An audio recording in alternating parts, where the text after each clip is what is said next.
Welcome to the Jay Flinch Learning Lab.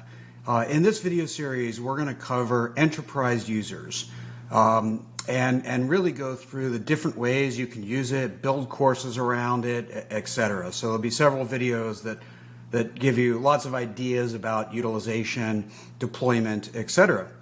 In this first video, I really want to lay out just the basics. First, how do we set you up as an enterprise user? What are the options?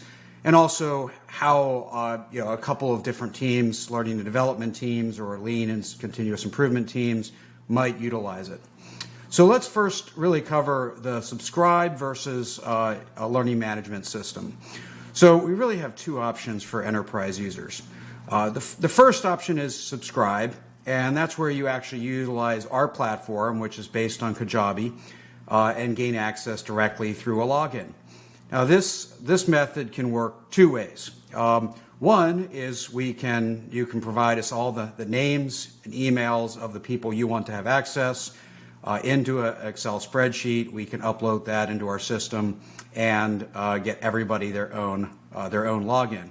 We can also create a generic login using somebody's past email or sort of create a new one for the specific purpose. So those are two different ways that you can sort of be set up to subscribe as an enterprise. Other organizations, especially larger ones, will have their own learning management system, and for tracking purposes, really prefer that all the online learning happens through that LMS. Now, the most practical thing for us to do in the end is not to use your LMS to access our Kajabi platform. For most LMS users, we really just make it a perpetual license. We provide you all the videos through a Google Drive. You can download them from there, load them into your LMS for simply a one-time fee, and then you get perpetual use of those videos. We also make sure that as we produce more content, which we certainly plan to do, that we keep a list of all those perpetual users, and any new content you will get included in that one-time fee. So those are the two different ways in which we set up enterprise users. So next, let's talk about learning and development orgs. So these might be one type of group that's contacting us to set up as an enterprise user for content into their organization. Probably the most frequent use is really just add content for the broad organization. Obviously, the topics included in the Learning Lab, which we'll go through in a bit, are really meant to support a wide range of functions, a wide range of users, many of which are for people leaders, but certainly not exclusively. And so that just simply building out more content for your LMS is likely one of the primary uses. But in other cases, it might be some embedment in other programs. You may have a frontline manager or new leader development program. You might have a more advanced leader development program. And so as you're running that program, you want to add content to it to help round it out or expand it, deepen it. So you might add management systems or culture change or coaching and roles or topics like that from the Learning Lab into existing programs.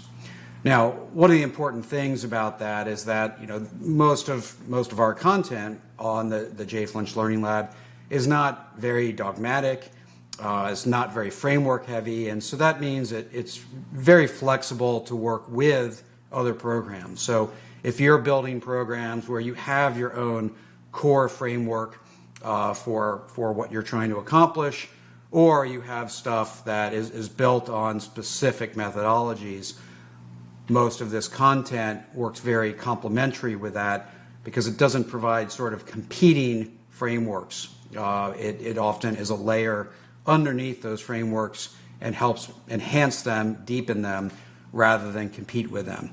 So learning and development teams, these are some of the ways that they might consider using the Jay Flinch Learning Lab content. So next, let's talk about sort of lean or CI teams, continuous improvement teams, whether these are distributed groups across an organization working together, or one centralized group. There's a lot of different uses for what those teams are often tasked with. The most obvious is just pure training. They're tasked with training. They're often resource constrained. If the journey's going well, it's a good chance there's more demand for those resources than they have resources. And so certain things you want to make more efficient, and training is one of them. And so this becomes a great complement to some of the in-person training that you might already be doing to, again, deepen, strengthen, broaden your set of resources around training. A second use for lean and continuous improvement teams is an enhancement to coaching. Many of these groups are the primary source of coaching in an organization, and this is actually a lot of my use for it. It's actually the origins of most of this content. Is I might be working with somebody on management systems, and I'll say, watch these videos, then they don't have to listen to me give a lecture. Watch these videos, then let's come back and talk about how you're going to apply it. Or watch these videos on coaching or on process design or whatever it might be. And so it becomes a nice complement to coaching where you can get content across on their dime, on their clock, and then really make your coaching both more effective, more consistent, and more efficient as well. The third approach might be in facilitation. You might be doing Kaizen events or other programs like that where you want to facilitate a group. And so you might have them watch some videos, some content building into either into the Kaizen event itself or leading up to it. So simple is look at the 4 rules and process design. Hey, we're probably going to be doing some process design in this Kaizen event. Well, let's all make sure that we watch these videos before we come in so that we're all using the same lens and language as we do so. So integration to help the effectiveness of these facilitated events is another use for lean and continuous improvement teams.